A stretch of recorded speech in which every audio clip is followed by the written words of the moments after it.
அதுக்கடுத்து என்னென்னு கேட்டால், இப்போ வந்து நம்ம தமிழ்நாட்டில் வந்து தமிழ் பேசுகிற முஸ்லீம்கள் இருக்கிறோம், உருது பேசுகிற முஸ்லீம்னு இருக்கிறாங்க. ஆனால் ரெண்டு முஸ்லீமுமே பொது வெளியில் வந்து தமிழ் தான் பேசுவாங்க. உருது முஸ்லீம்ங்கிறவன் பாரம்பரியத்தில் உருதில் வந்தவனே தவிர அவன் படிக்கிறது தமிழ் பள்ளிக்கூடத்தெல்லாம் படிக்கிறான், தமிழில் தான் பேசுகிறான், தமிழில் தான் சிந்திக்கிறான், தமிழில் தான் எழுதுகிறான்.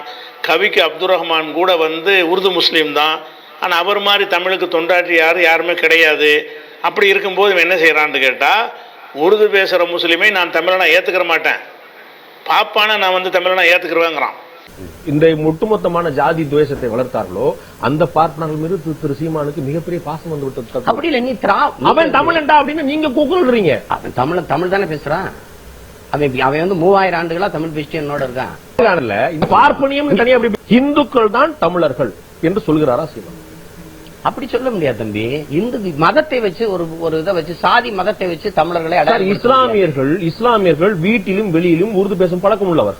நீங்க சொல்றீங்க வாய்மொழியாவும் தாய்மொழியாவும் தமிழ் பேசுறவங்க பேசுற முஸ்லீமே நீங்க எப்படி தமிழர் ஆயிருப்பீங்க? அப்ப ஏற்க முடியாது.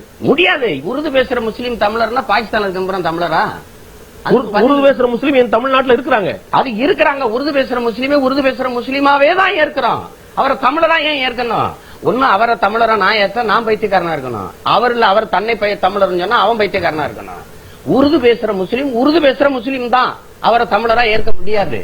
இந்த ஒட்டுமொத்தமான ஜாதி துவேஷத்தை வளர்த்தார்களோ அந்த பார்ட்னர்கள் மீது திரு சீமானுக்கு மிகப்பெரிய பாசம் வந்து விட்டது. அப்படி இல்ல, நீ அவன் தமிழன்டா அப்படின்னு நீங்க கூக்குறீங்க. அவன் தமிழ் தானே பேசுறான்.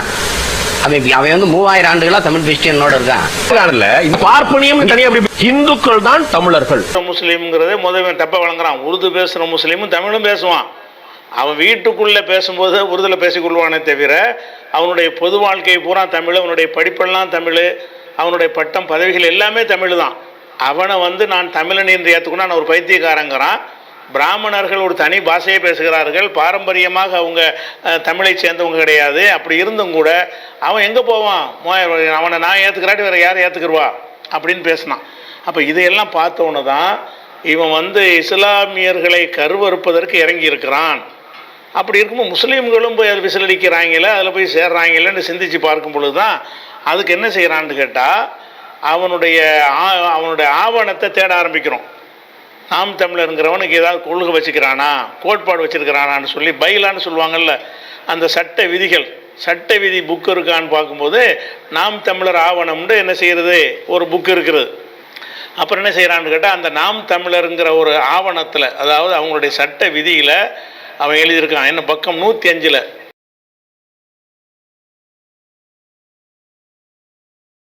அது பாருங்க, பக்கம் 105 என்ன எழுதியிருக்கான்னு கேட்டால், இன்ன மதம் சாதி என்று அடையாளம் காணும் வகையில் பெயரொட்டு புறவயமான மத அடையாளம் முதலியவற்றை தவிர்க்க வேண்டும். என்ன செய்யறான்னு கேட்டால், நீங்கள் எங்கள் கட்சியில் வர்றதா இருந்தால் மத அடையாளம் பேரையெல்லாம் தவிர்த்து கொள்ளணும், பேரை வச்சுக்கிற கூடாது. கொஞ்சம் பேர் வச்சுக்கிட்டு திரிகிறாங்கன்னு அது காரணம் இருக்குது, சிலர் நடிப்பதற்கு வச்சுக்கிட்டு இருக்கிறான். ஆனால் அவனுடைய கொள்கை என்னன்னு கேட்டால், அப்துல்லா இது முஸ்லீமை தான் சொல்கிறான். கிறிஸ்தவர்களும் கொஞ்சம் அடங்குவாங்க, அவங்களும் இந்த தமிழ் இல்லாத இங்கிலீஷில் சில ஆங்கிலத்தில் பேர்கள்லாம் வச்சுருப்பாங்க. அப்போ மத அடையாளம் காணும் வகையில், மத அடையாளம்னு சொல்லக்கூடிய வகையில் பேர் வைக்காத அப்படின்னு எழுதி வச்சுக்கிறான். அப்போ ஏன் இதை ஏன் சொல்கிறான்? ஒரு கட்சிக்காரனுக்கு இது வேலை இல்லையே, அரசியல் கட்சிக்காரனுக்கு தேவையில்லையே, இதை முஸ்லீமை தான் சொல்கிறான் என்று என்ன செய்கிறது இருக்கிறது. 39ஆம் பக்கத்தில் உள்ள ஒரு விஷயம். 39ஆம் பக்கத்தில் அவன் என்ன சொல்கிறான்னு கேட்டால், அப்படி படிக்கிறேன் பாருங்கள். அதாவது 3ஆம் முரண்பாடுகளான முகமதியமும் கிறித்தவமும் தமிழ் தேசியத்தை ஒவ்வொரு காலத்தில் ஆளுமை செலுத்தியவை. சட்ட பாதுகாப்பும் சொத்துடைமை வலுவும் பன்னாட்டு பின்புலமும் கொண்டு மதவழி தனி இன கட்டுமானம் கொண்டவை. முகமதிய தமிழரும் கிறித்தவ தமிழரும் தங்களுடைய முதன்மை அடையாளம் தமிழ் தேசிய அடையாளமே என்று உணர்ந்தறிந்து வருவாராயின் நட்பு முரண் வகையிலும் அல்வழி பகை முரண் வகையிலும் இடம்பெறுவர். இவர்கள் எச்சரிக்கையோடும் விழிப்போடும் அன்போடும் கையாளப்பட வேண்டிய தரப்பினர். அதாவது இதில் என்ன சொல்கிறான்னு கேட்டால், முஸ்லீம்களை வந்து நீங்கள் அப்போ இந்த நாம் தமிழரை இயக்கிற மெயின் இடங்களில் முஸ்லீம் இருக்க மாட்டான்னு விளங்குது. முஸ்லீமும் இடம்பெறக்கூடிய ஒரு குழுவில் வந்து முஸ்லீமை சந்தேகத்தோடு பார்க்கணும் எழுத முடியாதுல்ல. முஸ்லீம்களை வந்து சந்தேகத்தோட விழிப்போட கவனமாக சேர்த்துக்கிறங்க, அவங்க நம்பாதீங்க அப்படின்னு எழுதுவதாக இருந்தால் இதை தீர்மானிக்கிற உயர்மட்ட குழுவில் ஒரு முஸ்லீம் இருக்க மாட்டான்னு விளங்குறது. அப்போ முஸ்லீம் அல்லாதவர்களை கொண்ட ஒரு உயர்மட்ட குழு அமைச்சு அதில் என்ன செய்கிறான்னு கேட்டால் இவர்கள் என்றால் முஸ்லீம்களும் கிறித்தவர்களும் எச்சரிக்கையோடும் விழிப்போடும், எச்சரிக்கையோடு கவனமாக இருக்கணுவீங்கள வந்து நம்மால் நினச்சிடாதீங்க, எச்சரிக்கையோடும் விழிப்போடும் அன்போடும் நடிக்கணும்.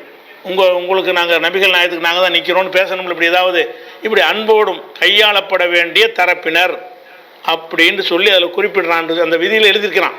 அப்போ அந்த நாம் தமிழரில் பொறுப்பில் வகிக்கக்கூடிய அம்புட்டு பேரும் சேர்ந்து என்ன செய்கிறாங்கன்னு கேட்டால் முஸ்லீம்களை ஏமாத்தணும், அவங்க நம்பிடக்கூடாது. நம்ம எடுத்திருக்கிற இந்த அஜெண்டாவுக்கு வந்து ஏன்னா அவன் தான் ஆர்எஸ்எஸ் அஜெண்டாவில் எடுத்திருக்கிறான், பகிரங்கம் ஆர்எஸ்எஸ்க்கு இஸ்லாத்தை விட்டு வெளியேறணும், மத அடையாளங்களை துறக்கணும்னு இந்த அடையாளத்தை வச்சிங்கன்னா இதை ரொம்ப வந்து வாழைப்பழத்தில் ஊசி ஏற்றுற மாதிரி பக்குவமாகத்தான் நீங்கள் கையாளணுமே தவிர வெளிப்படையாக கையாண்டு விடக்கூடாது. தெரிஞ்சுக்கிடுவாங்க, அன்போடு இருக்க வேண்டும், ஆனால் விழிப்போடு இருக்க வேண்டும், எச்சரிக்கையோடு இருக்க வேண்டும் அப்படின்னு சொல்லி அறிவுரை சொல்கிற ஒரு காட்சியை பார்க்குறோம்.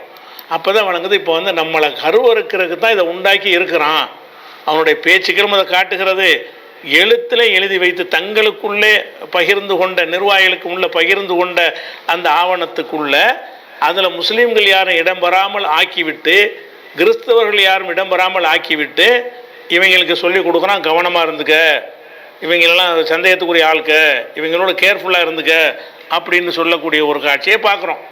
அதே மாதிரி வந்து இது பாருங்கள், இது அப்படி திருமணம், பிறப்பு, இறப்பு முதலிய வாழ்வியல் நிகழ்வுகளை தமிழிலேயே நடத்த வேண்டும், தமிழர்களை கொண்டே நடத்த வேண்டும். நீங்கள் திருமணம் நடத்துகிறதா இருந்தால், திருமணமாக இருந்தாலும் சரி, பிறப்பாக இருந்தாலும் சரி, இறப்பாக இருந்தாலும் சரி, திருமணம்னா இஸ்லாமிய திருமணம்னா இஸ்லாத்திற்குன்னு சில ஒழுங்குகள் இருக்கும், கிறிஸ்தவர்கள்னா அவங்க திருமணத்துக்கு சில ஒழுங்குகள்.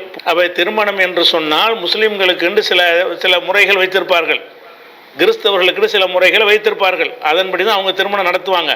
அப்போ திருமணம், பிறப்பு, இறப்பு முதலிய வாழ்வியல் நிகழ்வுகளை, இது மட்டுமில்லையா, இது மாதிரி வாழ்வியல் நிகழ்வு எல்லாத்தையுமே தமிழிலேயே நடத்த வேண்டும், தமிழர்களை கொண்டே நடத்த வேண்டும். அப்போ நாம் தமிழரில் ஒருத்தன் வந்தான்னு சொன்னால் ஒரு முஸ்லீமாக இருந்தாலும் அவன் வீட்டு கல்யாணத்தை வந்து முஸ்லீம் முறைப்படி நடத்தக்கூடாது, அவனுடைய இறப்பு விஷயங்களை முஸ்லீம் முறைப்படி நடத்தக்கூடாதுன்னு பகிரங்கமாக எழுதி வச்சிருக்கிறான்.